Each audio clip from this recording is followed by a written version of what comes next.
और आदरणीय सभापति जी, मैं फिर देशवासियों को कहना चाहता हूं, कोई भी भ्रष्टाचारी कानून से बच करके नहीं निकलेगा, ये मोदी की गारंटी है। आदरणीय सभापति जी, राष्ट्रपति जी ने अपने संबोधन में पेपर लीक को एक बड़ी समस्या बताया है। मेरी अपेक्षा थी कि सारे दल दलीय राजनीति से ऊपर उठकर इस पर अपनी बात रखते हैं, लेकिन दुर्भाग्य से इतना संवेदनशील महत्वपूर्ण मुद्दा भी, मेरे देश के नौजवानों के भविष्य के साथ जुड़ा मुद्दा भी इन्होंने राजनीति के भेंट चढ़ा दिया। इससे बड़ा दुर्भाग्य क्या हो सकता है।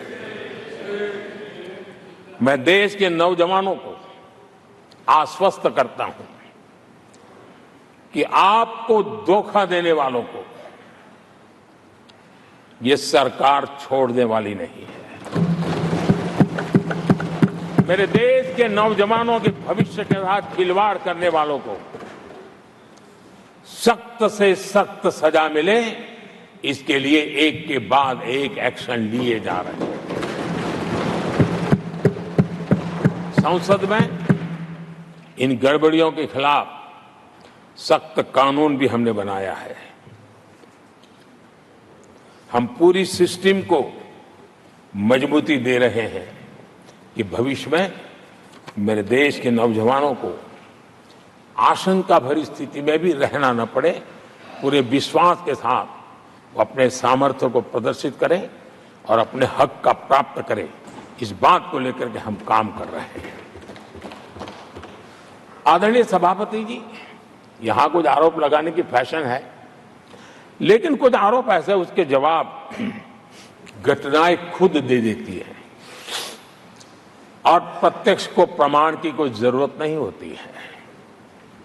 जम्मू कश्मीर में हाल में हुए लोकसभा चुनाव में मतदान के जो आंकड़े हैं वो पिछले 4 दशक के रिकॉर्ड को तोड़ने वाले हैं। और इसको सिर्फ कोई घर से गया बटन दबा के आया इतना नहीं है, भारत के संविधान को स्वीकृति देते हैं, भारत के लोकतंत्र को स्वीकृति देते हैं, भारत के इलेक्शन कमीशन को स्वीकृति देते हैं।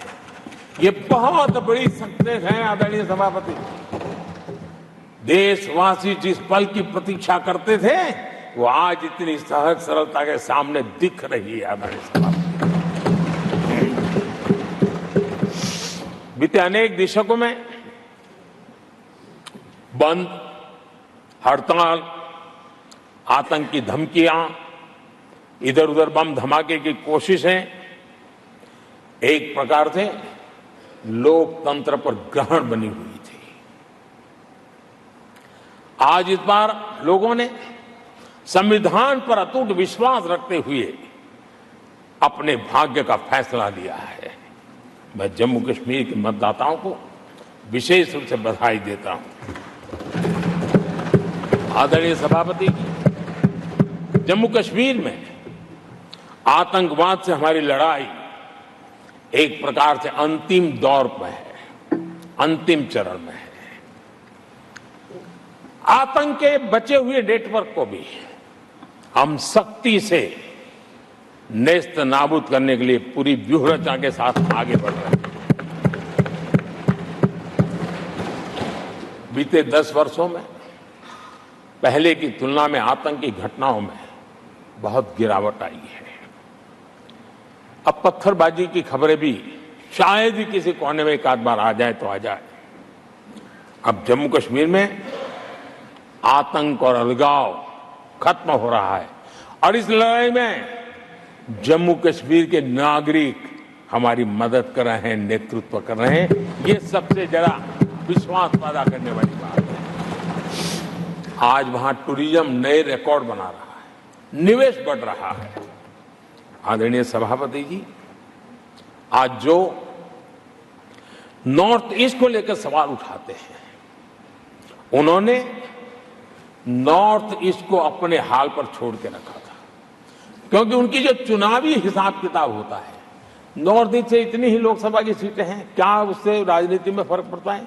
कभी कोई परवाह नहीं की, उसे उनके नसीब पर छोड़ दिया था।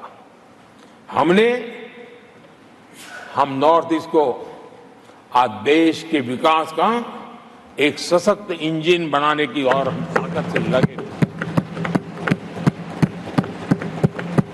नॉर्थ ईस्ट पूर्वी एशिया के साथ ट्रेड, टूरिज्म और कल्चरल कनेक्टिविटी उसका गेटवे बन रहा है। और ये जो कहते हैं ना 21वीं सदी भारत की सदी, उसमें ये इनिशिएटिव बहुत बड़ा रोल प्ले करने वाला है, ये हमें स्वीकार करना होगा।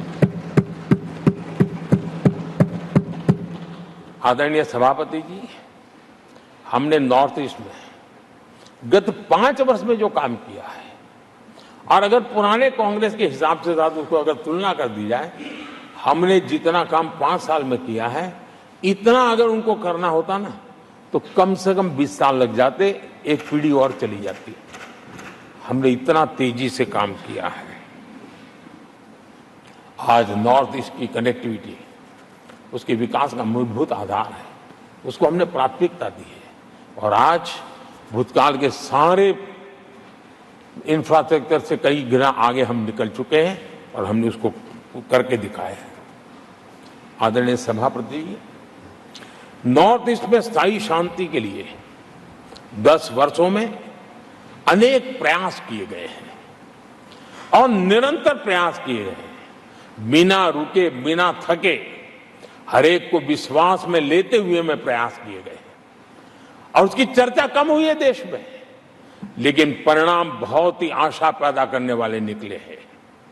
राज्यों के बीच सीमा विवाद संघर्षों को जन्म देता रहा है और आजादी से अब तक ये निरंतर चलता रहा है।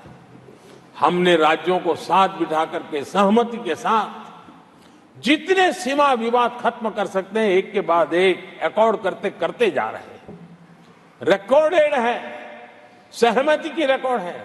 और उसके लिए जो सीमाओं में किसी को उधर जाना है, किसी को यहां आना है, कहीं रेखा यहां बनानी, कहीं रेखा वहां, वो सारे काम कर चुके हैं।